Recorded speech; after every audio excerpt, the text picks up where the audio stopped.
السبيل فريضة من الله والله عليم حكيم আল্লাহ রাব্বুল আলামিন বলেন ইন্নামাস সাদাকাতু লিল ফুকারা এক নাম্বার হচ্ছে যাকাত আদায় যাকাত খাবে কি বলে তো সম্মানিত ভাইরা কথা বলবেন না আলোচনার সময় কথা বলতে নেই সম্মানিত ভাই রাগ করতেছেন আমার কথায় রাগ করতেছেন কষ্ট পাচ্ছেন অনেক কষ্ট হচ্ছে এই তো ছেড়ে দিন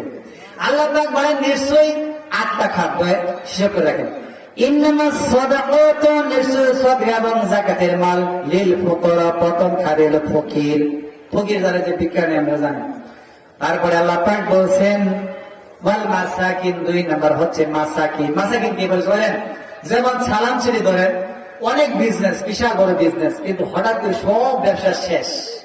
টাকা আর এক পয়সাও নাই বাড়িও নাই সব ব্যাংকের মাধ্যমে চলে গেছে এখন ওই সালাম ছেড়ে একটা ছেলে কি হাত পাততে পারবে ভাই হাত পাততে পারবে তার ভদ্রতায় বাঁচবে না সে কখনো কামলা দেয় না কাজ করে নেয় দিন মজুরি সে কি করতে পারবে আল্লাহ পাক বলেন যাকাত আদায় করে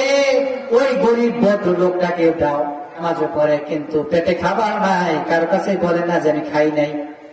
আল্লাহ পাক এর জন্য বলছে যাকাত ওয়াল মাসাকিন মাসাকিন হচ্ছে চিটাগঙ্গের ধনী মধুপুর এসে গরিব হয়ে গেছে যেমন টাকা পয়সা সব চিন্তায় হয়ে গেছে এক পয়সাও নাই তাহলে ওরে কিছু টাকা দিয়া বাড়ি পর্যন্ত ফিরে দাও সুবহানাল্লাহ এর নাম হলো ইসলাম ভাই ইসলাম তো জানি না এটা মুশকিল হচ্ছে ভাই এখানে আমার ওই গরিব ভদ্রটাকেও দেও সুবহানাল্লাহ দুই নাম্বার গেল না তিন নাম্বার বলে আলিমিন আলাইহা যাকাত